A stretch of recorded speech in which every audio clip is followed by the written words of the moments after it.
এখন আমি ভাত খেয়ে ভিডিও আপলোড করতে এসেছি। আগের ভিডিওতে দেখেছিলে তো আমি ভাত খাচ্ছিলাম, তারপর এখানে ভিডিও আপলোড করতে এসে তোমাদেরকে আগেও এই জায়গাটা দেখিয়েছিলাম।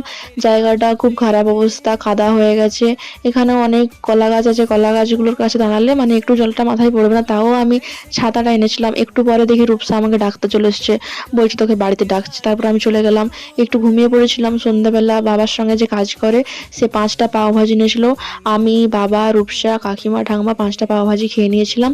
আজ হলো রূপসার জন্মদিন, রূপসাকে একটু সাজিয়ে দিচ্ছিলাম, চুলটা স্ট্রেট করে দিচ্ছিলাম। ওর যা চুলটা কোকড়ানো বাবা, পুরো লক্ষ্মী ঠাকুরের মতো চুলটা।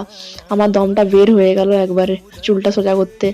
তারপর ও একটু ফটো উঠছিল, ওকে একটু লিপস্টিক পরিয়েছিলাম, কাজল আর আইলাইনার, আর কোনো কিছু না। তারপর আমার ফোনটা না সুইচ অফ হয়ে গেল, ওর আর কেক কাটিংয়ের ভিডিওই করতে পারিনি আমি। পরে দিদির কাছ থেকে ফটোগুলো নিয়ে আমি লাস্টে দিয়ে দেবো।